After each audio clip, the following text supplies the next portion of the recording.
Man, young Davey, McFly2Ys, bro. Chicken in. Got some fire. I'm in a football mood today. Thankfully, Madden is fucking amazing this year. Madden 26 is so good, bro. It's so good, bro. It got me all on football. I'm footballed out. I'm back on football this year, which is a good thing. That kind of sucked, but that's usually how it worked for me. How good Madden is probably how much attention I'm gonna play to football the following season. And one thing that ain't gonna never change, boy, we with that steel curtain for 4L, nigga. I'm a Pittsburgh Steelers nigga forever. Nigga. I love me some Steelers, dog. Love the Steelers. That's my favorite football team. And you know what I'm saying? The guy on the screen is a major reason why. It started with Troy Polamalu. Nigga, when Troy Polamalu hit the league, what? I started paying attention to football heavy. That motherfucker was savage. I've never seen nobody play like that. The man ain't give a damn about his body or nothing. All he want to do is get stops and hit people in the mouth. Lord Troy, nigga, tell me. So watching how he played, that's what made me start paying attention, watching and following and keeping up with football. I would always watch casually. But I wasn't paying attention to Troy hit the field. Then, by the Steelers being my favorite team, you got Big Mike here, cuz. Instantly, you know what I'm saying? Got nothing but respect for Big Mike, bro. This is the coolest nigga. This the coolest dude of all time. You know what I mean? As far as being a man's man, a leader, what I would say definitely should be a lot of young black men role model. Like, you know what I'm saying? Mike Tomlin, that is the motherfucking man, dog. Simply put, Mike T the man, dog. I got nothing but respect for him. So yeah, this ain't one of them videos where I'm finna be hating, bashing, and talking crazy. Go ahead, exit left if you know what I'm saying, looking for a video for me to talk crazy. Or I thought it was one of them videos where guys talking crazy about Mike and the Steelers. Like, nah, hell nah. Boy, that's my squad. So yeah, let's see what Mike talking about. He pulled up on a pivot, rock out with them boys. Let's see what's going on. How Jordan doing, man? Good, he's doing well, coach. Good, tell that dude I said what's up. I will, man. Man, it was so... He'll appreciate that. It was so funny to do that night before the pro day dinner with him. I felt bad because I ain't get other kids enough time. Me and him was just... Sauce, man, what it do, pimp? What's up with it, boy? I'm about to recover for Friday, but I saw that mother got too drunk last stream. You know, reminiscing. He said that he was sitting next to the other players and they were like, hey man, that's Mike T. And he was like, shit, it's like my uncle. Dude, all right, hey, what you do, bro? Feel, though? Like seeing him around here running around and then now he... It's surreal, man. Yeah. Like, any other guys, surreal. any other players in the league that been around here? JPJ? Well, yeah. You got Joey out there. Yeah. That's like I remember AB brought Shiloh here one day. Shiloh, Deion's boy, was probably about 16, 17. And JJ and all of them was lined up going after him. You know what I mean? Yeah. And just funny, just the small football world, man. It is, Coach. Well, Coach, thank you, honestly, for always taking care of us, man. It's I said it to you on the field. I didn't care if you didn't have no good players. We come into Pittsburgh just to spend time with you, man, just to show people and get an opportunity for them to know you in some of the intimate ways that we do. So we just really appreciate you. You guys will always have. I'm telling. That's why Pittsburgh will always be decent, bro. As long as Mike T head coach, they always gonna be decent. Bro, I be listening to that man locker room speeches and all that shit. I be ready to run through a wall for this nigga. I ain't got no goddamn pay. I be in the living room, fired up, boy, like dumb hype. You know what I'm saying? Especially if you seen like the Hard Knocks, what was it? I think it was like the AFC Hard Knocks would have had the Ravens, the Steelers, and they had their whole division, you know what I'm saying, going through the Hard Knocks. That shit was dope, bro. Every time it got time for the Steelers and Mike T hit the screen, nigga, I'm like this, like ready to hit, cuz. Like, nigga, Mike T the man, bro. Them motherfuckers got DK over there. Aaron Rodgers shit. I ain't Aaron getting old, but they say Aaron still got it, boy. They say Aaron still got that shit. I'm here to see. I ain't gonna, be. Hey, we gonna see how it play out. The motherfucker got Jalen Ramsey too. Like, come on, bro. I never think the Steelers will have a hard time pulling traffic. And they love the crash outs. They love the crash outs, bro. You know what I'm saying? If you one of them players that like, man, fuck this shit. Like, you one of them big personality players. And it's about football though. Not like I'm bigger than the game, but you know what I'm saying? You one of them over the top players and football come first, shit, Steelers got a home for you. You can't be no baller though. Like, I mean, you can't be no bum though. They ain't putting up with that shit unless you're an elite talent. You know what I'm saying? George Pickens, goddamn AB, like, they got a record of having them guys, them hot-head guys on both sides of the ball. I don't give a about nothing. So that's Steelers DNA. That's how they bred. But you got to be a winner. They gonna get rid of your motherfucking ass. I ain't gonna put up with you now if you ain't winning. So I don't know, bro. I like the Steelers, man. I like the Steelers brand, their personality. I like the colors. You know what I'm saying? Old school, hit you in the mouth football, bro. Defense first. Steelers Nation all day, man. Got my support, man. I mean that. Like, I just love it. It's organic, man. Y'all have too much fun to be working. You know what I mean? You know how it is, man. You can sense with people that work together, genuinely care about each other and enjoy each other's company, man. That's why y'all so successful. You feel it. You are like the picture of stability in this sense, in the longevity that you've had as the head coach of the Pittsburgh Steelers, but also in your consistency as a person. And that used to sort of mirror the organization and the way y'all did business. This was the most unlike. Imagine being able to build an app with your name on it. Nigga, I got just YouTube by thinking Premium. about it. Meet Base 40. Well, I got YouTube Premium. Did I pay my YouTube Steeler bill? Did I pay my YouTube bill? Well, I ain't supposed to be getting no ads. Offseason that I've ever seen, I've ever been a part of. When you add the Aaron Rodgers. I'm on the wrong account. That's half the problem. This account I got Premium, uncut. And sometimes, man, winning and losing, man, people, damn, wow, old guys, man. I know I went this far. Hey, man, I want to support their leadership. I want to enhance their leadership, and I want them to feel comfortable doing so. And so, man, we got to work at it. You brought in former champions. Obviously, some guys have won Super Bowls, Pro Bowlers. With the way you've built the roster this past offseason, what's the message behind that? Is it championship or bust, or is that always the message? No, that can be the message because it is always the message. Man, there's a winner trait in sport. And when you've been a part of it, man, it changes you forever. And as many guys as you can have with that experience, man, I think it positions you to push through adversity that we all know is coming. Not even the old guys, man. We got two rookies in Will Howard and Jack Sawyer that were captains of a national championship team at Ohio State. Right. Winners. Winners. Hold on, let me ask Google a quick motherfucking question, real quick. This Yahoo, I want to get on Google. Let's get on Google. I want to ask Google a question.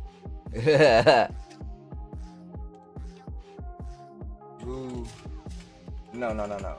What team has most Super Bowl wins? It's already there. What team has the most Super Bowl wins? New England Patriots and the Pittsburgh Steelers are tied. We tied with them suck-ass niggas. You know what I'm saying? The race is on. For who gonna be historically the best NFL team of all time. I'm putting my motherfucking hat in with the Steelers, bro. I'm putting my bid in with the Steelers. You know what I'm saying? Salute to the Patriots. I'm putting my bid in with the Steelers, bro. Just want to do a quick little googly search. A googly search. Just see if we was still running thing.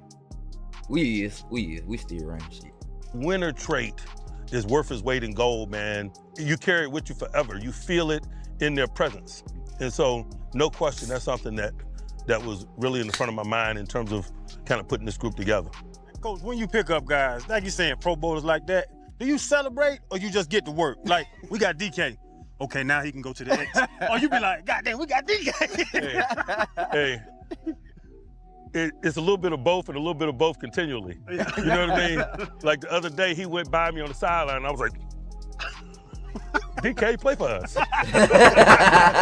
You know what I mean? And there are those moments, like continually. Yeah. Like when he does something that, you know, like, ooh, man, you know, it's fun. But certainly, it requires some work and some strategy, man. These are dynamic guys, and it's my job, man, to put them in position to be successful and their talents to show. Jalen Ramsey is an example of that, man. I've been blown away by his versatility, man, his football intellect. Like, you cannot put this guy in a position that he's not on the details. And you know how sometimes, man, communication tells you everything?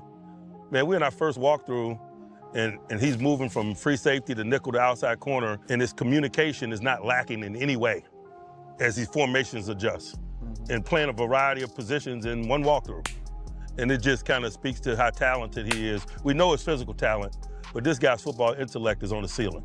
Coach, you know, when you build a team, you start to build the teams to play against the best teams that you have to face, the teams you compete with to win championships. You know, in basketball, people started building teams to beat the Golden State Warriors, right? How do we match up against them? Even in your own division, you have a team like the Cincinnati Bengals who can just flat out throw it all around the yard if you don't have people that can cover them.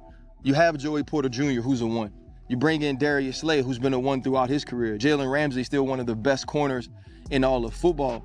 Was there a focus in saying we need to make sure we can cover guys this year? And what was your thought in bringing all them together? You hit it on the head, you know, man to man. We going man. We going man, baby. Let's man up. Man up, nigga. Man up, let's get it. You got to be able to match up on people. And with that collection of guys that you mentioned, I feel like we could do it against anybody. No disrespect to Cincinnati or anybody else that has an elite group, but that's just a level of confidence that we have in that collective. Oh, man. Coupled with the fact that we got big time talent up front and we got a lot invested in it in terms of our rush. Your ability to cover people man to man does nothing but help your rush.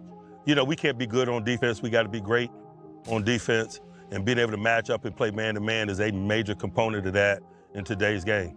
Coach, what do you say to people that are arguing the point that even though Mike Tomlin hasn't had a losing season, team hasn't won a playoff game since 2016? I say nothing. You know, we got resumes, we all do, and we got to stand on that. I live a life, man, where I don't seek comfort, I don't make excuses. You know, engaging in that discussion to me is excuses. I don't live that life, man. Like, I pour everything I got into what I do, man, and when the dust settles, it settles, and I keep it moving. And so, you know, I don't care a whole lot about what people have to say. I do. I don't. Like, respectfully, I don't.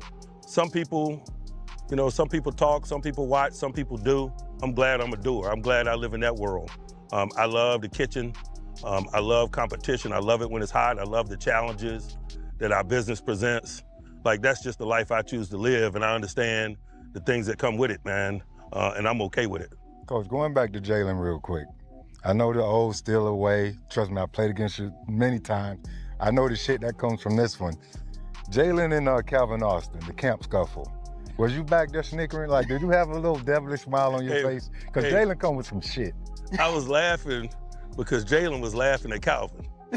You know, and I'm like, Jalen, man, don't laugh at that little human, man. He mean it, man. like you really pissed him off. He trying to squabble with you, and you laughing. But you gotta love when veterans come, they trying to get the best out of these guys, right? You know how it is, man. In team development, man, it's gonna be brother against brother. Yep. Like, it's a component of it. We gotta compete. We gotta compete our ass off, man, but we gotta do it with an understanding. And sometimes, man, winning and losing, man, people, you know, people do what comes natural. And so I view it all as an opportunity to teach and to learn, and I see it as part of the process, but sometimes it's funny. Hey, Chad, when we saw DK, I was like, we gonna jump him. They fight one-on-one in their zone. Hey, don't let RC fool y'all, man. They ain't fight fair a whole lot. Like, if you was fighting anybody in their group, you was fighting the group. Y'all were jumping people out here? Hell yeah. I wasn't gonna have too many fights. Hey, ain't no one-on-ones. No, no square ones. No square ones. At all. At all. And coach, with your style, they call it old school, the longest tenured head coach and all that stuff, and you are a very physical team. And a lot of teams get more graceful, spreading out and all that stuff, and you sticking to your guns. And now you're looking around the league, coach, with the Eagles, the Lions, they coming back down to what you've been doing for 20 years. Have you ever thought, like, have you ever said, you know what, we might need to put some more receivers out here? No, never mind. You know, it's funny. I can't fake. That's why I hate the Eagles right now, bro. That's why I hate. Let me not say hate. Hate is a strong ass word. But fuck that shit. That's why I hate the Eagles right now, bro. They play style. The pieces that they have. The play style and the pieces that they have just reminds me of a elite Steelers team, man. But they got Saquon though. That motherfucker a whole different alien. Like these niggas got like a Steelers team with Saquon Barkley. You know what I'm saying? Like it's kind of cheating a little bit, boy. They like the Steelers on crack. Cause they definitely got that defense. Them boys got that deep power. You know what I'm saying? Hell yeah, them boys I hate the Eagles because they remind me of the Steelers on crack, if that makes sense. I hate the fact that I'm so old that I can see cycles. But I see it. Yeah. It's a cool thing to see things come back around. You know, quarters is back in a big way. You know what I mean? Like just schematic concepts.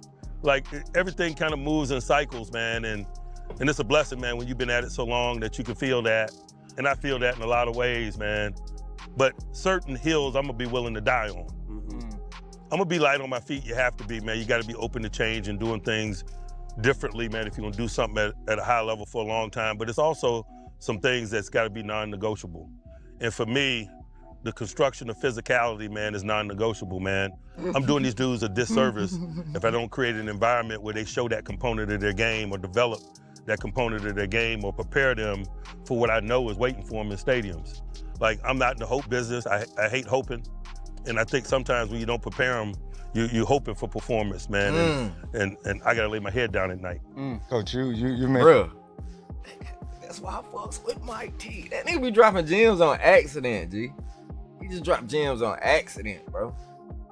The construction of physicality, man, is non-negotiable, man.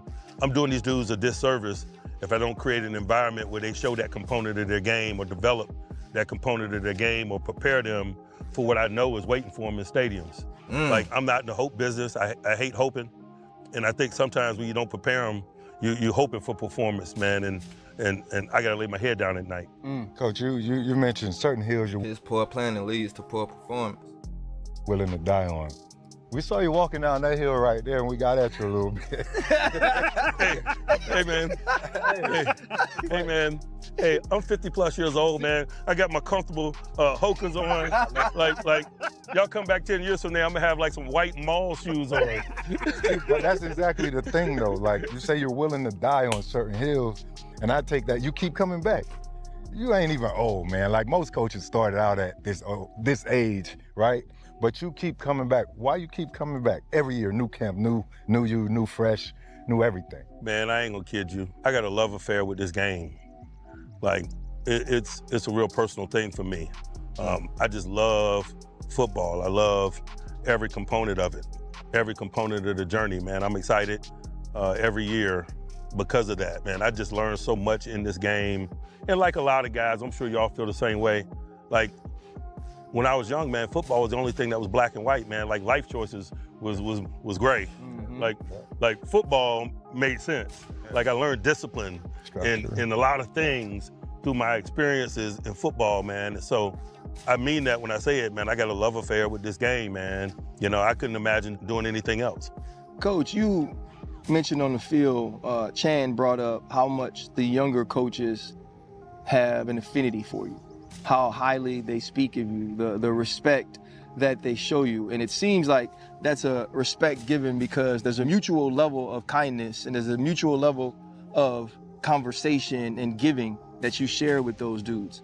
That's not always the case. You know, I remember walking into DB rooms and having older safeties that would make fun of me because I was smart or that wouldn't help me with certain things. And when I got older, I said, hey, Troy, you know, one night I'll take the young boys. The next night you take the young boys after practice so we could teach them different things. You seem to really reach out and be a part of helping young coaches continue to develop, continue to mature. Why is that something that seems important to you in that way? You know, for me, it's about helping them, but it's also just giving back to the game. It's the right thing to do, I think. Like, these head jobs, man, they lonely jobs. It's certainly my job to do. This be what it do. I'm sitting here watching my OG. You know what I'm saying? Goddamn OG Big Mike T. What you do? Hell yeah. Tell him, man, this nigga right here, hey, that nigga right there the GOAT, man. That nigga right there, that nigga. For real. A welcoming hand. Oh, I forgot you can't say the N-word no more, huh? Or you can or you can't? I don't fucking know. Or chopping it up with them formally, informally. Doesn't lessen that in any way, man. It just feels like the right thing to do. I've been where they are. I know what that feels like. And so, like, it's just something over the years, man, I just felt moved to do, to be welcoming.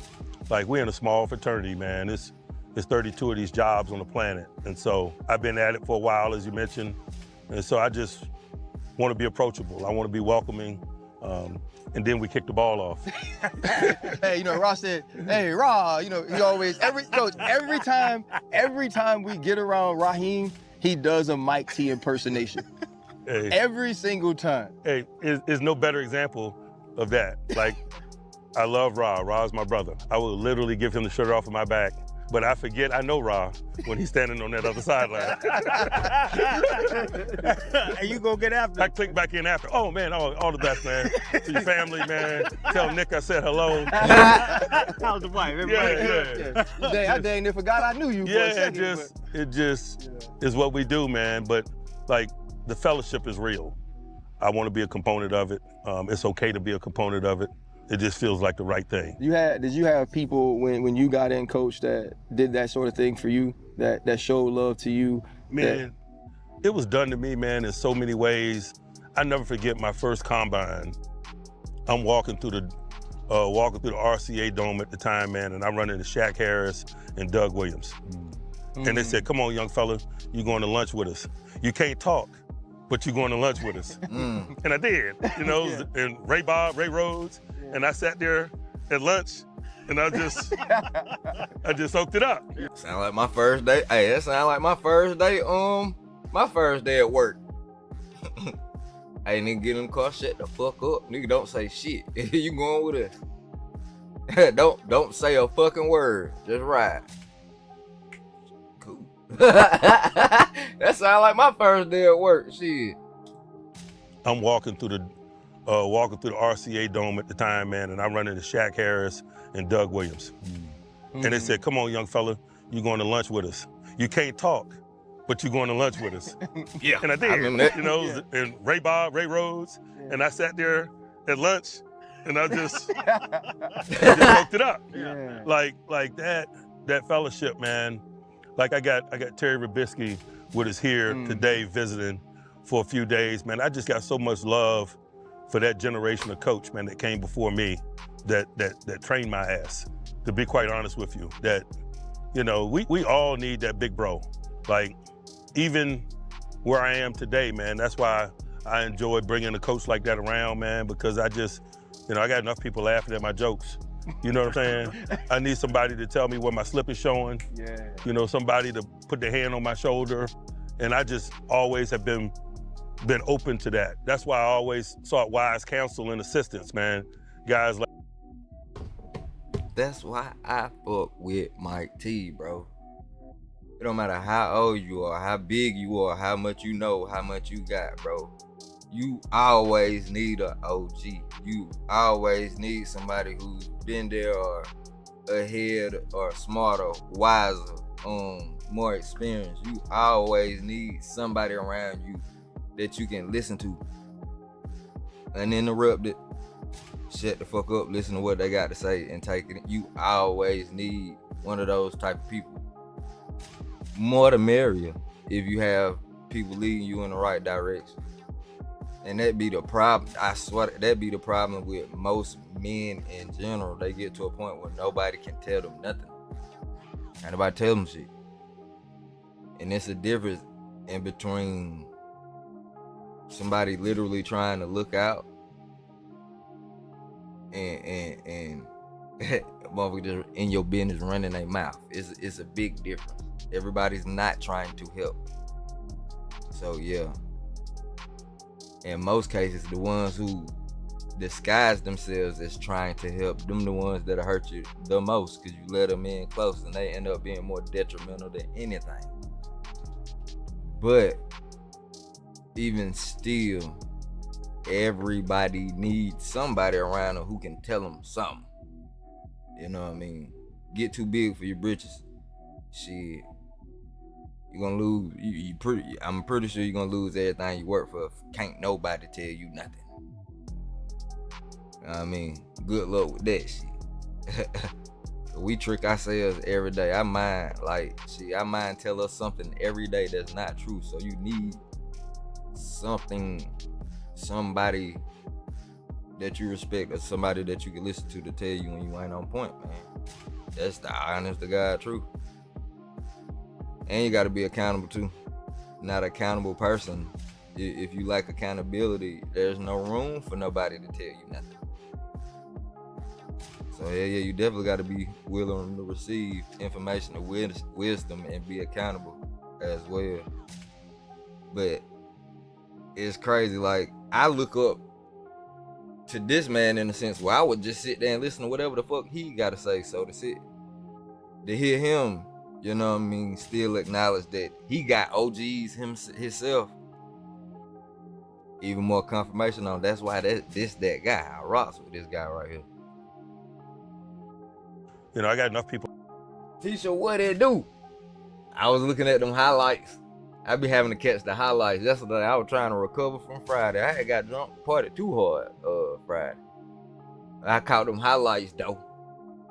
I'm footballed out this season, man. I'm rocking with football this season.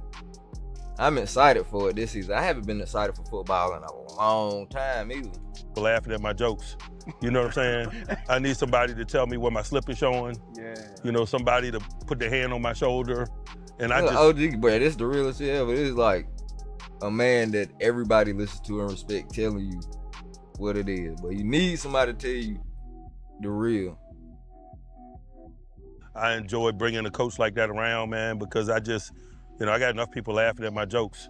You know what I'm saying? I need somebody to tell me where my slip is showing. Yeah. You know, somebody to put their hand on my shoulder.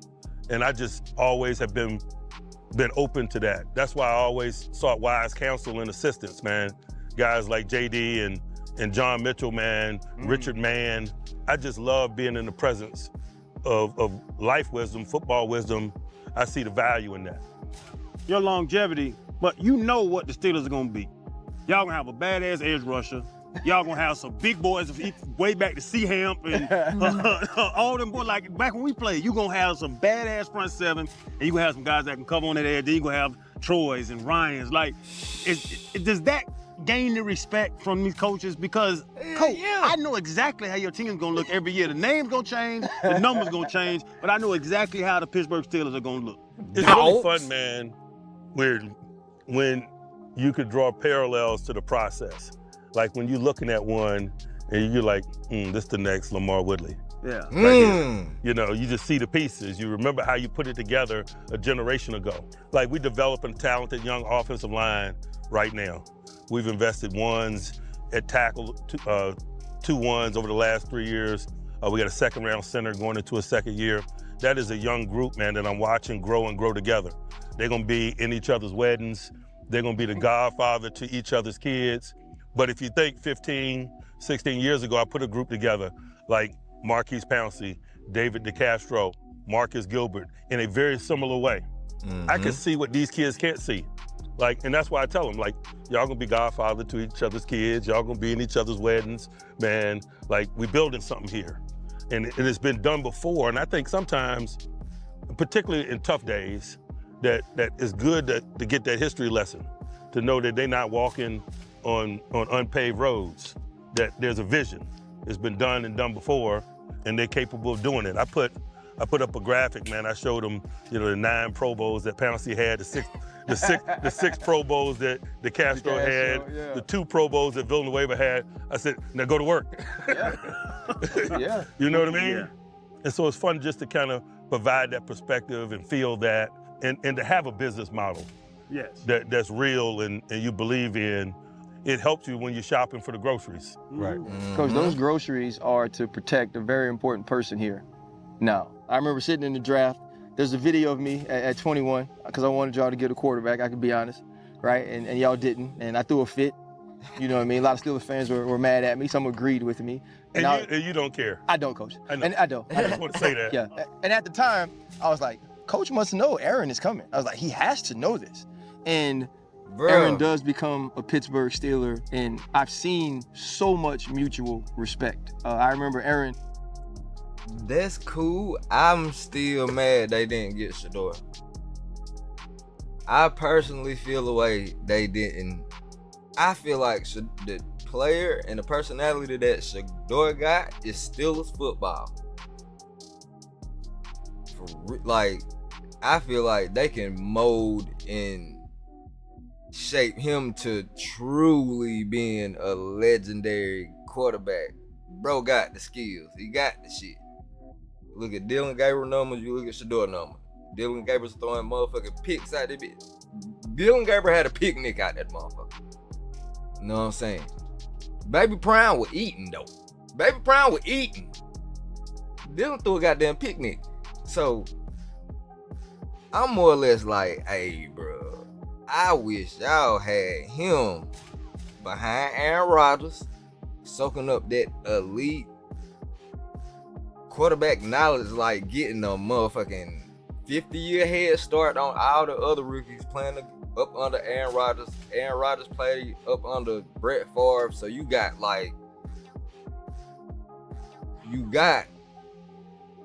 a potentially historic quarterback coming in. You put him up under a proven legend that came up under goddamn arguably one of the best.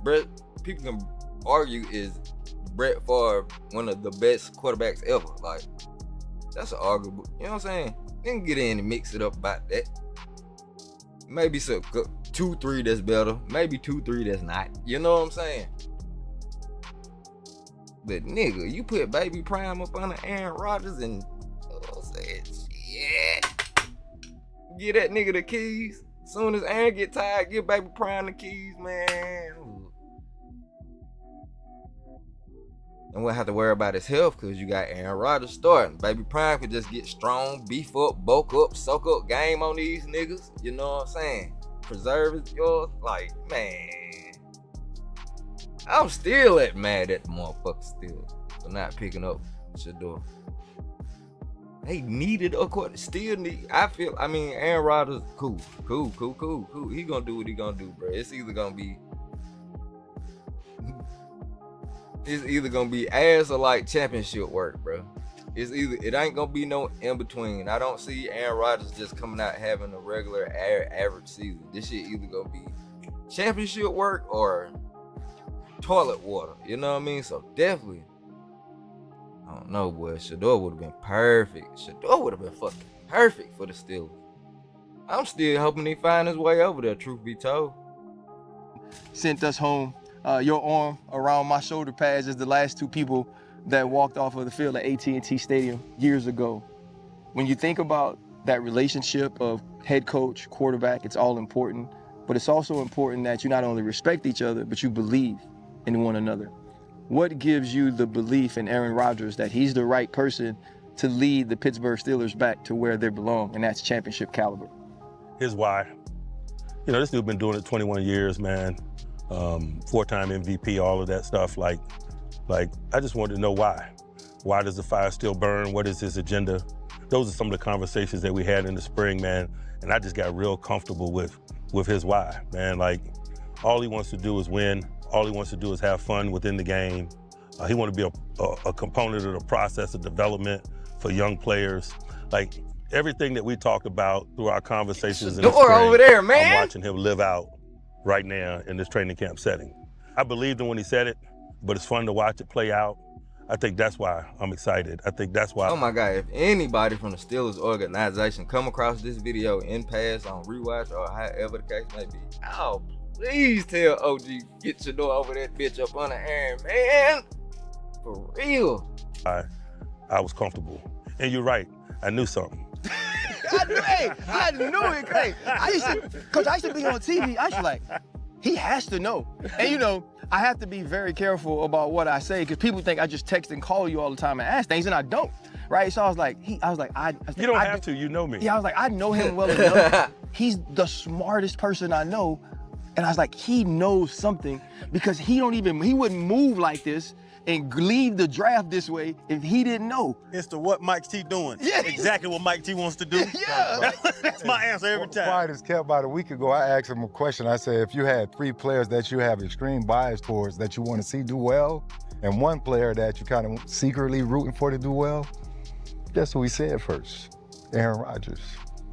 Why? So Because if Aaron Rodgers does well, he does well. Obviously, yes. But right. people want to pit RC against Aaron, right? But RC is a truth seeker. Like, he's fair, he's unbiased, and people might not love it, but he has a job to do. Yeah. And Aaron can tell you, because Aaron's he's a Hall of Famer and all that good stuff. But he can tell you when I'm playing well, yeah, I probably won't say it. Or when I'm playing bad, I'll let you know. And that's the honesty we want from those guys, that transparency in the leadership. You always say, we're not gonna apologize for the standard, right? Is that standard, is that the same? It better be. Like, that's gotta be one of the hills that you're willing to die on.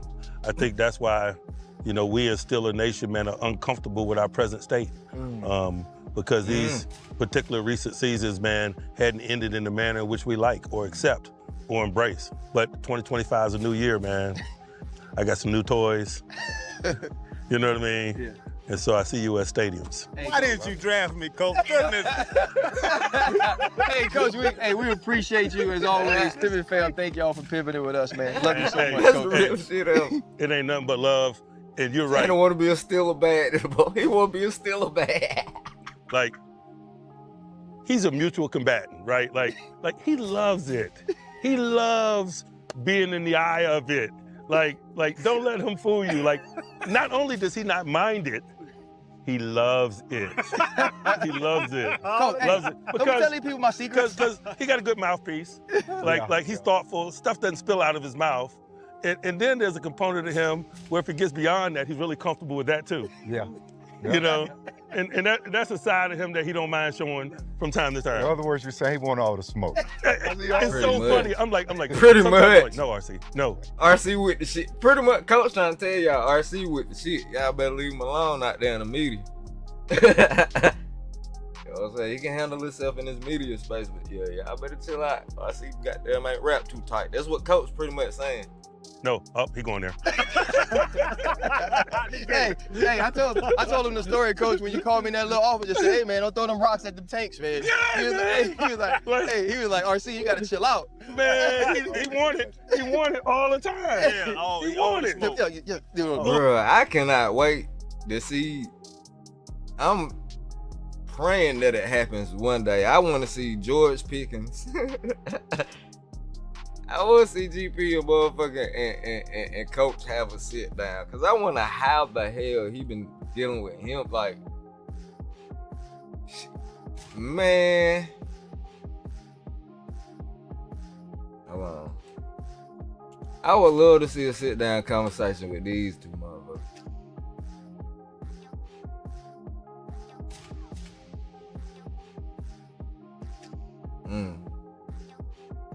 Hold on. But that boy, he a Cowboy now, I believe. And that nigga, he gone to the Cowboys now, I believe. Boys, after being traded by the Steelers while acknowledging past. I still want to see him and see a conversation in between him and Mike, just to see like how the fuck he dealt with like. We'll probably never see it, but I'd love to. I'm gonna see if I can get away with playing this ESPN shit. I'm gonna fuck with the audio a little bit. Maturity concerns. Pickens expresses excitement for a fresh start in a new offensive system. He a fucking cowboy now, dog. He finna be mad.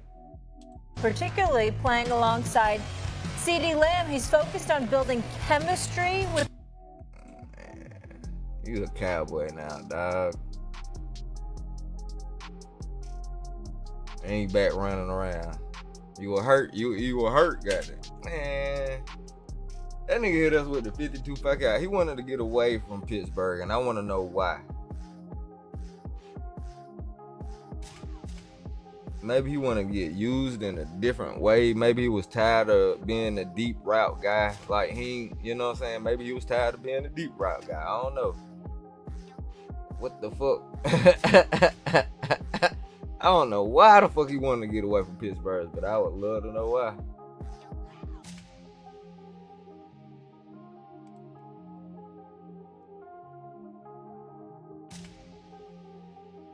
A compilation of this shit. GP is undeniably one of the most talented young receivers in the league. His skills on the field, including contested catches, athleticism, and big playability, have made him a standout player in the black and yellow. However, they call this nigga NFL young boy. You know I got the KB going in on Jack call him NBA dumb boy. They call this the NFL version of Ja Morant. Man got all the talent in a literally generational talent. Talent motherfuckers ain't never seen before. George Pickens doing shit motherfuckers ain't never seen before. Like Odell Beckham Jr. type catches on crack. Like he got the Odell catch package.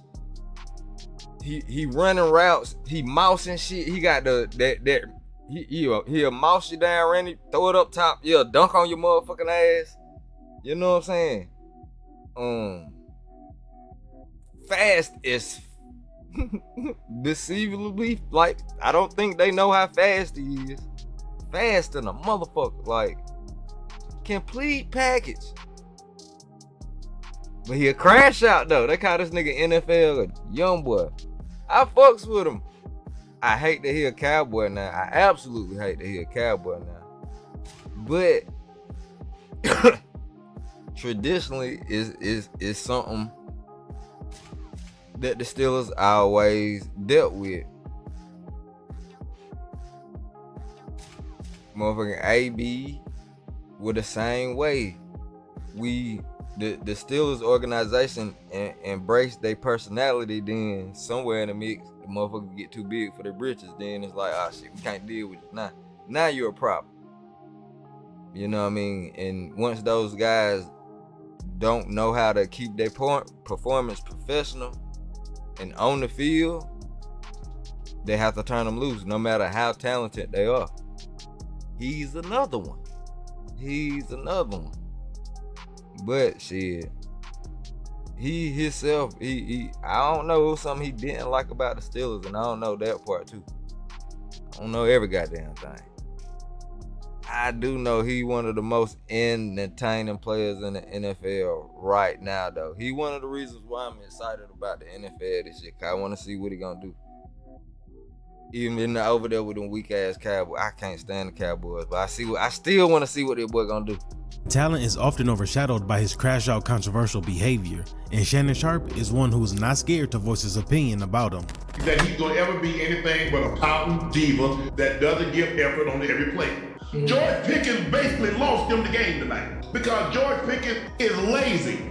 He lollygags in his route, especially if he's not getting the ball. Yeah. George is a young player, but at some point in time, we got to stop using age as an excuse. The way Shea talks about George, you would think he had a personal problem with him. But from his immature college incidents to his draft reactions and now his NFL controversies, George is constantly making headlines for reasons beyond his on-field performance. Sideline outbursts, social media drama, and tension with other players have become a recurring theme in his young career. But despite his talent, is George his own worst enemy? Let's go back and figure out how we got to this point. Probably so. Starting off with a brief recap of his high school career, George's journey to the NFL began in Birmingham, Alabama. As a student at Hoover High School, he quickly established himself as a force to be reckoned with on the football field. As a senior, he balled, hauling in 69 receptions for 1,300 yards and 16 touchdowns. In one particular game that season, on November 16, 2018, he racked up 202 yards on just 5 receptions. But don't get it twisted. His high school career wasn't just about his stats. His physicality and competitive edge set him apart from his peers. On the field, he displayed a rare combination of size, speed, and ability to make difficult catches look effortless. This unique skill set didn't go unnoticed, earning him first-team All-USA and All-Alabama honors. He finished his high school career as the MVP of the Alabama-Mississippi All-Star Game, and his performance in this game, along with his consistent dominance throughout his high school years, cemented his status as a 5-star recruit and the #1 ranked prospect in the state of Alabama. As his reputation grew, so did the interest from the top college football programs across the nation. The recruiting process was intense. At first, he committed to Auburn, a decision that seemed aligned with his in-state roots. However, in a twist that would set the stage for his college career, George had a change of heart. In a move that surprised many, he flipped his commitment. The recruiting process was very fun. Thanks for all the schools that recruited me, and I'll be attending the University of... Should always be sweet in the beginning. Then we get this nigga crashing out. Steelers and their fans knew they had a special player on their hands, one who could change the course of a game with a single spectacular catch. But they also knew that managing Pickens' fiery personality would be crucial to unlocking his full potential and helping him become not just a great receiver, but a true leader on the field. And over the last 2 years, he has had 122 receptions, just over 2,000 yards, and 8 touchdowns, with the bulk of that coming in 2023, where he took a significant leap forward, finishing the season with 63 receptions, 1,100 receiving yards, and 5 touchdowns. This breakout performance placed him among the league's top receivers in terms of yardage, showcasing his potential to be a true receiver one. But let's stop it there. That's enough of George Pickens. Let's now get into NFL Youngboy, which was a nickname given to him by his Pittsburgh fans. What my nickname? NFL Youngboy. You like that? Youngboy, one of my favorites, so yeah. For real? That's dope. NFL Youngboy, I got that all in the captions, bio, all that stuff. Where does NFL Youngboy come from? How would you explain that to a 31-year-old father of 2? That shit be cool until you try to live out that, like, you don't have to. The nickname cool enough, bro. Play football, keep football #1. You don't have to try to live the persona of an NFL young boy. You know what I'm saying? The nickname cool enough. Just rock the nickname and keep football first, G. You ain't gotta do nothing more than that, man. You ain't gotta prove that you know what I'm saying? Just cause they give you the name don't mean you gotta prove that you that. Like, I be hating that shit. Don't gotta prove that you that. They already got you the nickname. Just rock it. You know what I mean? And hoop. Keep hooping. I wouldn't know what to tell that 31-year-old father. I would just probably say, the fans kind of gave me that name. I really never, said anything to it. Do you feel like it kind of embraces your personality kind of thing? You feel like it fits you? I feel like that's where they kind of got the name from, just based off of my personality to it. But I don't really have no problem with it. It's not like don't call me that. But why would they give him such a nickname? For some of y'all, if you know, you know. But if I happen to have any 31-year-old fathers of 2 watching this, basically, it stems from this guy here, NBA Youngboy, a 25-year-old rapper known to crash out at any moment. Now you're probably like, what's a crash out? Well, look it up in the Urban Dictionary. Perfectly describes Pickens, right? His temper has occasionally got the best of him, leading to costly penalties and ejections. Since coming into the league in 22, he has had 2 unsportsmanlike conducts, 2 tauntings, 2 offensive pass interference, 1 disqualification, and 1 unnecessary roughness. Personal foul, unnecessary roughness, 14 to the kicking team. Number 14 is disqualified. Social media has been another battleground for Pickens. I be all over again, man. His habit of posting cryptic messages then Panda leading them has fueled endless speculation about his happiness in Pittsburgh and his relationship with the team. These online antics have often overshadowed his on-field performance, creating distractions for the team and frustration for fans. In his second season, in November of 23, after a game against the Titans where he recorded negative yardage, he had 2 catches for -1 yards. He made that was a horrible throw. Truth be told, why would they put that clip up? He couldn't catch that goddamn ball. An Instagram story saying "free me," then removed all references to the Steelers from his page and appeared to unfollow some teammates and coaches, including quarterback Kenny Pickett and even the official Steelers account, which immediately sparked speculation about his dissatisfaction with the team. The cherry on top. See, and that's exactly why I want to see it sit down in between Mike T and GP. I want to know what the fuck happened. Just like I want to know what happened to this motherfucker right here. Trevor Lawrence was called the best quarterback prospect since Andrew Luck, maybe even Peyton Manning. Trevor Lawrence is the best prospect I've watched at the quarterback spot since Andrew Luck. Andrew Luck was my favorite prospect ever. The golden arm, the long hair, the calm under pressure, a franchise savior. You think he has what it takes to live I think this was South Carolina Sunshine. up to that South Carolina boy Sunshine, man. #1 pick hype? I think Trevor absolutely will live up to the hype. I think he's got an unbelievable talent. I think he's got a great mindset. I think he's a great young man. Or so we thought, because 4 years in, there's a lot of questions whether Trevor Lawrence is really who we thought he was. Everything about it is so disastrous. Trevor Lawrence has not developed. He's not better than he was in college. I think Trevor Lawrence is the most overrated quarterback in the NFL. And the craziest thing is, I don't know, I just got a dub with that boy. What's going on? It's when Trev was lacing up his cleats in high school and even at Clemson, words like buzz, overrated, or even trash would never be in the same sentence to describe Trevor Lawrence. Let's just say it has been a long 4 years at that. Concussions, sprains, bruises, as if the NFL keeps scoring scars. Each hit is a question mark hung above his helmet. So who is this man under the helmet now? The prodigy we claim to know, or someone we never fully understood? Is it the city, is it the team, or is it him? This is no ordinary journey. This is the Trevor Lawrence paradox. Are we witnessing a fallen superstar, or is he on the verge of a legendary comeback?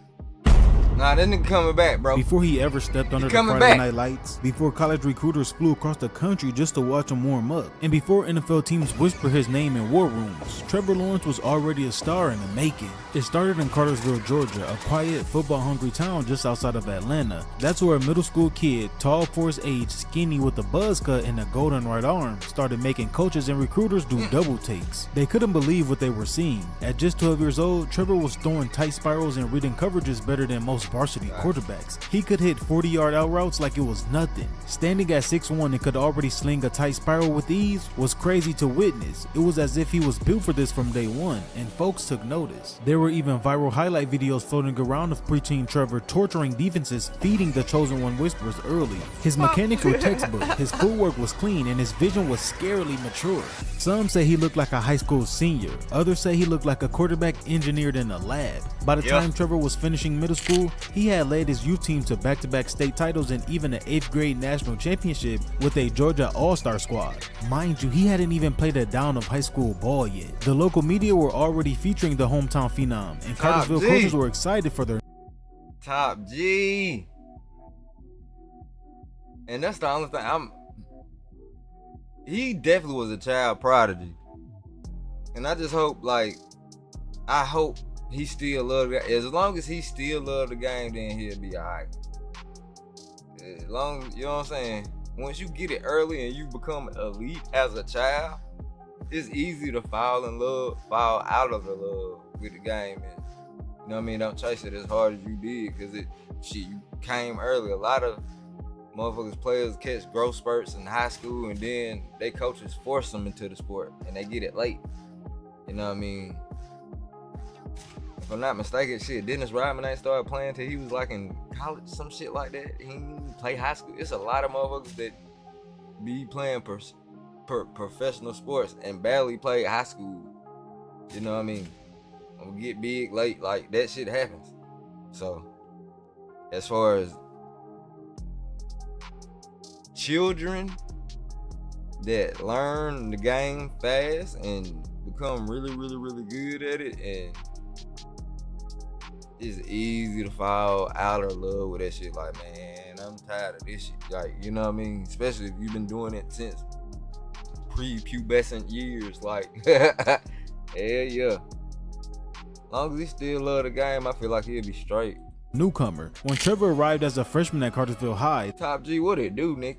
the team already had a solid starting QB, a senior named Miller Forrestall, but it didn't matter. One look at the kid's talent and everyone knew change was coming. In a matter of weeks, the 14-year-old Trevor beat out the veteran for the starting spot, sending Miller to play tight end. Trevor's arm talent and poise had spoken loud and clear. This nigga made the starting quarterback play tight end. This freshman year. Come on, that's crazy. Their newcomer. When Trevor arrived as a freshman at Cartersville High, the team already had a solid starting QB, a senior named Miller Forrestall, but it didn't matter. One look at the kid's talent and everyone knew change was coming. In a matter of weeks, the 14-year-old Trevor beat out the veteran for the starting spot, sending Miller to play. At 14? Come on, man. You beating varsity quarterbacks for their spot and making them play a different position? At 14?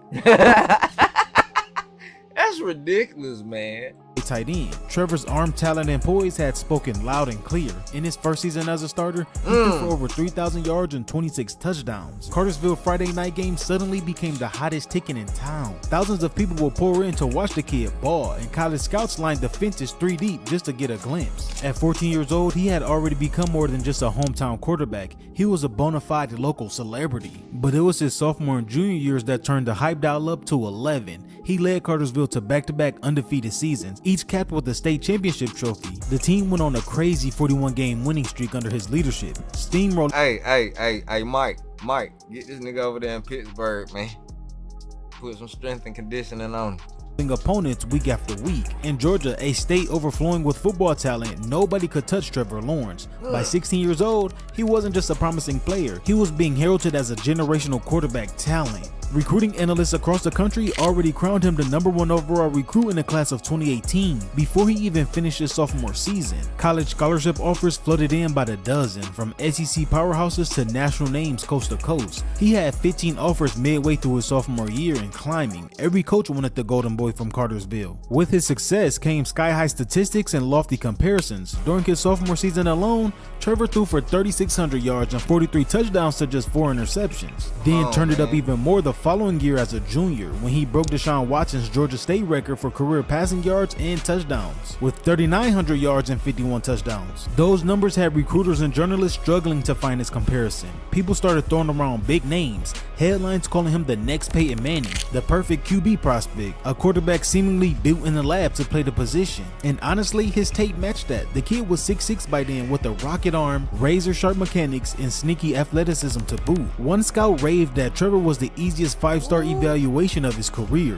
He had slapped a 5-star on Trevor by the end of his freshman year. You've been a 5-star already. What do you think about that type of accolade at such a young age?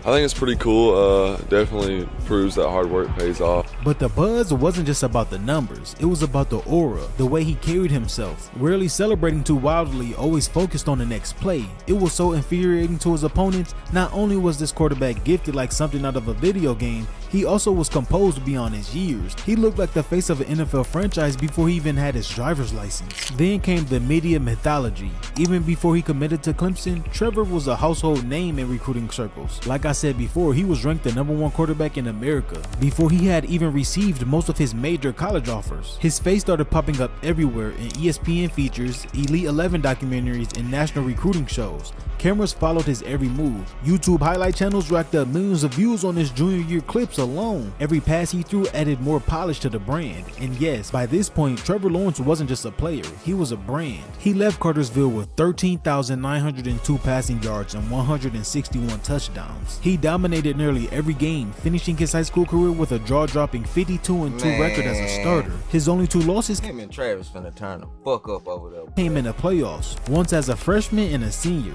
Both narrow, both dramatic, and even in defeat, opposing coaches called him the best high school quarterback they'd ever seen. Bless Trinity's defensive coordinator, who beat him in the playoffs his senior year, said, "We could play them 10 times and we're probably not going to beat them again. I wouldn't ever want to play him again. He's just that good." And that was the paradox beginning to form. He was too polished, too perfect, too good too soon. Because when a kid is this hyped, when they're crowned the next great one, how the fuck you win and say I don't never want to play this motherfucker? I'm good. That's crazy. I ain't never heard no shit like I ain't never heard a motherfucker win. And then nigga, I don't never want to see that something again. You hear me? Nightmares. Before they even hit college, you're not just playing against other teams anymore. You're playing against a myth, against expectations, against perfection. And as he walked off his high school field for the final time, a two-time state champion and a national record holder, the world wasn't just watching his next step. It was waiting to see if the myth could survive reality. Because now, the real test was coming. And college football wasn't just going to crown him just because ESPN did. After graduating high school early and getting a chance to go through spring ball with Clemson, the young freshman was looking legit early on. And once the season rolled around, Clemson's sideline was buzzing. The Tigers were undefeated, but lacked the spark of a champion. After 4 weeks, Coach Dabo Swinney made the gusty call, benching respected starter Kelly Bryant for a freshman. Some called it bold, others disrespectful, but in Clemson, they just called it a dynasty. In his very first start, Trevor torched the defense, lighting up the scoreboard with effortless precision. Against Georgia Tech, he went 13 of 18 for 100. Man, you gotta let that play. How the fuck you gonna sit that on the bench? Gotta let him play. 76 yards, 4 touchdowns, and 1 interception in a 49-21 blowout. Clemson was putting BTA to their opponents week in and week out. It wasn't just that Trevor was good, he made it look easy. After taking over the huddle, Clemson continued their streak and never lost a game that season. He led the Tigers straight into the college football playoffs, dismantling undefeated Notre Dame along the way. But waiting at the end was college football's king, Alabama, Nick Saban's Crimson Tide. Don't give a pass about number 10. What happened next, nobody saw it coming. Trevor Lawrence, just 19, played like a pro, slicing Alabama's defense apart. He threw for 347 yards and 3 touchdowns, humiliating the Tide 44-16. The nation watched in disbelief. ESPN declared Trevor the best freshman quarterback in college football history, and Sports Illustrated crowned him king of college football. Even Dabo, usually cautious, boldly proclaimed, "He's the best we've ever had." But every crown cast its shadow, and soon questions arose, because Trevor wasn't exactly playing with average college kids. This was Clemson, stacked with NFL-bound talent. Wide receivers like T. Higgins had 81 yards and a touchdown, and true freshman Justin Ross piled up 153 receiving yards in that Alabama game. Running back Travis Etienne was practically a cheat code, and his offensive line looked straight out of an NFL depth chart. His defense, one of the best ever assembled in college football. Critics whispered loudly, was Trevor really this good, or was Clemson just a factory producing championships? The line blurred between Lawrence evaluating Clemson and Clemson evaluating him. Then came the somewhat sophomore slump, if you could call it that. Lawrence was good, sometimes great, but cracks started to show. In the first 3 weeks of the season, he had already thrown 5 interceptions, after only having 4 on a year as a freshman. However, he did lead Clemson to another undefeated run, constantly putting up 250 plus yards and 3 touchdowns a game. But against LSU in the 2019 National Championship, Trevor faced a defense loaded with NFL talent and struggled badly. He completed just 18 of 37 passes, threw 0 touchdowns, and appeared rattled under relentless pressure. For the first time, he looked human, which was crazy to finally say. Critics pointed out to his shaky footwork, slower processing under blitzes, and occasional poor decision making. The chosen one suddenly seemed vulnerable. His junior year in 2020 brought more of the same, spectacular highlights mixed with puzzled mistakes. Trev balled at times in the shortened 2020 season, but again stumbled when it mattered most. Facing Ohio State in the college football playoff semifinals again against his hometown native Justin Fields, he put up big numbers, 400 passing yards and 2 touchdowns, but it came with costly mistakes, a crucial interception, and hesitation against the Buckeyes' aggressive blitz. Clemson lost and missed out on a chance in a three-peat appearance in a national championship. However, the media still praised him relentlessly as a can't-miss NFL prospect, but whispers grew louder. Was he truly improving or just coasting on the glow of past glory? Yet, despite these setbacks, nothing dented his golden boy status. By spring of 2021, Trevor Lawrence remained the unanimous #1 overall pick for the upcoming NFL draft. ESPN, Bleacher Report, and NFL analysts continued singing his praises, labeling him the best quarterback prospect since Andrew Luck or even Peyton Manning. Trevor Lawrence is the best quarterback coming out of college since Andrew Luck. In just 3 years, Trevor did leave his mark with just over 10,000 yards and 90 touchdowns, and finished his college career very similar to his high school career with only 2 losses in the playoffs, with a 34-2 record. But both those losses lingered, both against defenses packed with NFL talent. As he declared for the draft, the paradox was clearer than ever. Was he truly the generational talent everyone proclaimed, or was he just the face of college football's most dominant machine? Soon, the NFL would reveal the hard truth behind the Trevor Lawrence paradox.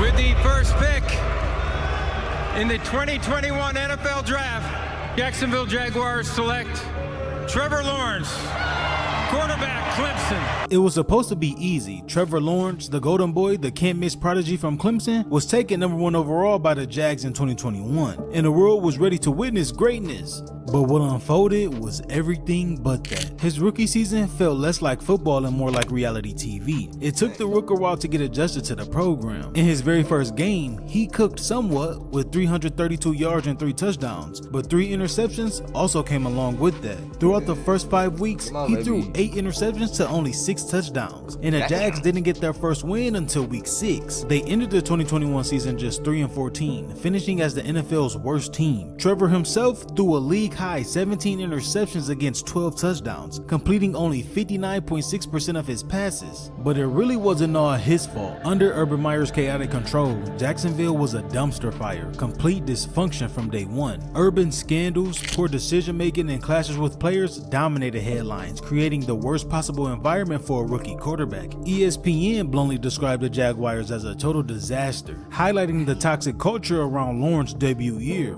But this was a disaster of a whole other level, right? I mean, we've seen a lot of bad decisions and bad moves and bad hires. And chaos is no exaggeration. Meyer's short tenure was marked by drama and instability. He didn't even last a full season, fired after 13 games and countless embarrassments. Young Trevor was essentially a pilot flying a plane while it was on fire. As the rookie put it, the consistent losing was a reality check for sure, having never experienced anything like that in his high school and college days.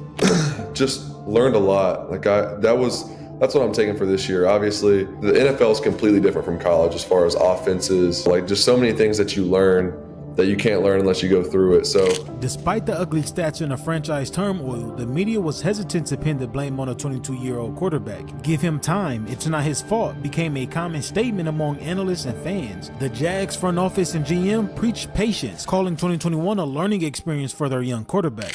Then enters Doug Peterson, the Super Bowl winning coach tasked with salvaging Trevor's career. And suddenly, sunshine returned to Duval County. Lawrence improved dramatically. He passed for a little over 4,100 yards and 25 touchdowns to only 8 interceptions, with an 85.2 passer rating, guiding the Jaguars to a winning record in their first playoff berth since 2017. Trevor earned his first Pro Bowl nod, and Jacksonville fans finally had reasons to hope. During the regular season's final 9 weeks, Trevor was one of the best quarterbacks in the league, ranking 2nd in completion rate and posting a 15-2 touchdown to interception split, while leading the Jags to a 7-2 finish. And in a wildcard round, he brought the Jags on a comeback for the ages against the Chargers. The game started as a nightmare. Trevor threw 4 interceptions in the first half, digging a 27-0 hole. It was a rough playoff debut as one could imagine. He became the first quarterback ever to throw 3 picks in the first quarter of a postseason game. Many young quarterbacks would have crumbled then and there, but showing incredible poise, he brushed off the mistakes and came out after halftime like a man on a mission. He proceeded to throw 4 touchdown passes in the second half. The Jags stormed all the way back to win 31-30, completing the 3rd largest comeback in NFL playoff history. I was breaking not a good record in the first quarter, had a couple interceptions. We know we're always counted out of these games and we don't care. We love it. So just kept believing in one another. And the craziest part about that night is bro went to Waffle House off all places for a post-game meal and to celebrate. It was the kind of performance that builds legend. The team rallied around their quarterback and the NFL world took notice. He's becoming Andrew Luck. That's what I felt like watching that game. The kid who was supposed to be the next Andrew Luck is starting to look like Andrew Luck.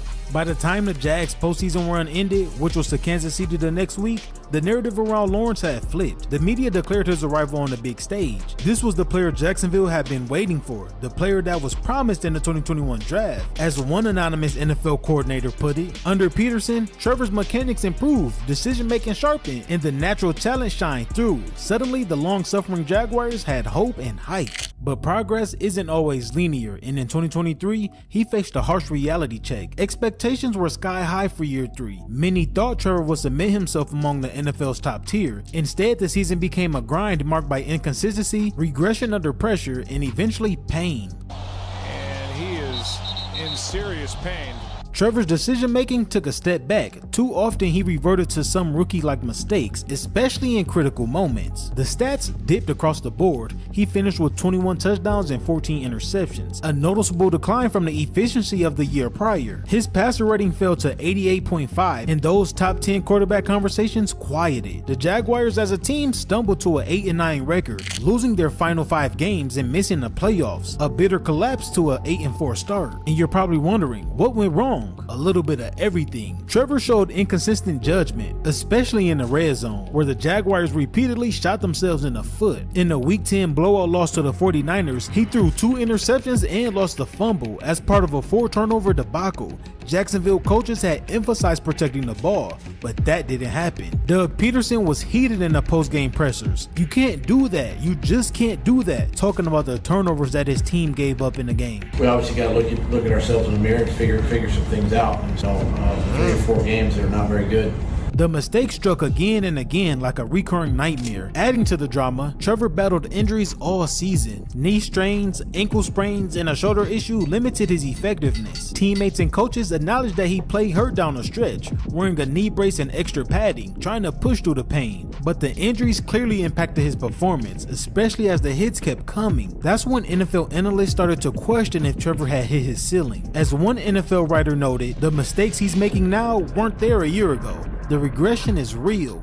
Entering 2024, the stakes couldn't have been higher. It was now or never for him to prove he belonged among the elite or risk becoming another cautionary tale. Unfortunately, the pressure mounted and Trevor pussyfooted around. He ended the year with alright stats, just 11 touchdowns, 7 interceptions, and a passer rating barely above 85. But worse were the turnovers. Lawrence tied for the league lead with 7 fumbles, often at critical moments. Peterson's post-game pressers grew more frustrated as he repeated the same refrain: "We have to stop beating ourselves." But the Jaguars continue to do exactly that week after week. Division rivals like Houston's CJ Stroud and Tennessee's Will Levis routinely outperformed him, pushing Jacksonville further down the standings. In truth, part of the answer lay in Trevor's health, which went from bad to worse. 2024 proved to be a war for him physically. He battled a high ankle sprain early in the year, then a few weeks later had a concussion scare after a nasty hit while scrambling, and he had also re-aggravated the left shoulder injury that bothered him late in 2023. By mid-season, Trevor was practically held together by braces and tape. The injuries took away his trademark arm strength and made him hesitant in the pocket. I mean, who wouldn't be after taking that many shots? The front office eventually made a painful decision. After a Week 13 concussion, they shut Trevor down for the year, placing him on injury reserve with 5 games to go. And Jacksonville Jaguars quarterback Trevor Lawrence placed on injured reserve.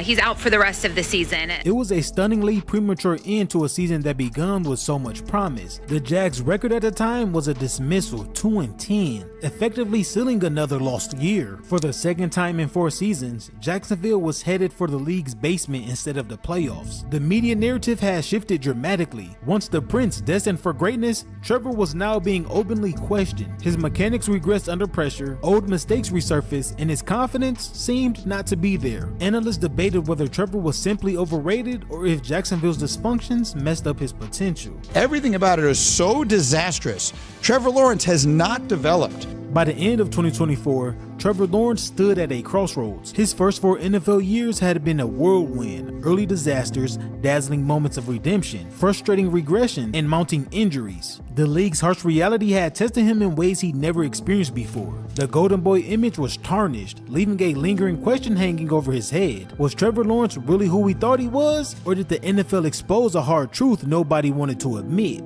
I think Cutting edge salute, bro. Trevor Lawrence is the most overrated quarterback in the NFL. Trevor Lawrence kind of came in as the generational talent, which I mean, we're getting them every single season, it seems. When Trevor entered the NFL, media outlets and analysts didn't hold back. They promised Jacksonville the next Peyton Manning, a generational talent, a quarterback destined for greatness. But what the Jaguars actually got was far more complicated. Now, he did give Jacksonville flashes of brilliance everyone expected, highlight reel throws, clutch performances, and moments that reminded everyone why he was the #1 overall pick. But those flashes quickly faded into confusion, inconsistency, and costly mistakes. For every miraculous throw, there were upsetting interceptions and questionable decisions. The reality was hard to ignore. Trevor wasn't living up to the towering expectations. Adding to the frustration, he quickly earned the dreaded injury-prone label.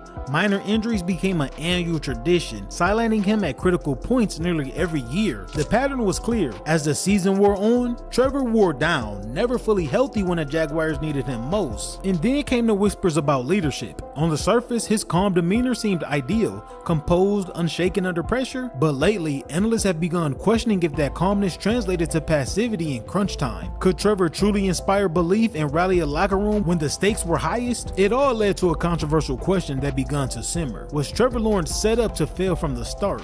His rookie year under Urban Meyer was disastrous, a dysfunctional season from which he may have never fully recovered. Jacksonville's constant coaching changes, inconsistent offense support, and internal chaos made it feel like Trevor was climbing uphill from day one. Now, this is it. The 5-year, $275 million extension is ink, and the ink is drying. Duval poured the bank into him and shouted belief, but an extension isn't a ring, and backup plans are in place. Jacksonville even signed veteran Nick Mullins on a 2-year deal to hold the clipboard. They've got exit strategies if Trevor continues to BS around, and the timing couldn't be tougher. The AFC is absolutely loaded with elite quarterbacks: Mahomes, Burrow, Allen, Herbert, and CJ Stroud. Analysts consistently rank Trevor outside the top 10. They say he's solid, but far from spectacular. 4 years in, there's no MVP considerations, no All-Pro honors, no significant playoff run since that electric comeback in 2022. And the narrative has already begun shifting from glory to saga. I'm sure Duval's patience is razor thin. Critics are ready with knives if this goes south. In other words, this is his crossroads. In a loaded conference, under a new coach, and with millions on the line, Trevor Lawrence's story is at its most intense chapter yet. The question is echoing in the locker room. Will this season finally answer the hype, or will it confirm that all we had was hype? Damn. NFL finna be good this year, man. The NFL finna be good this year, dog. I'm about to get up out of here. I just want to smoke one, kick with y'all a little bit. Go down the rabbit hole. Oh, man. I'm finna get something to eat. Lay down, man. Y'all take it easy. Peace out, G.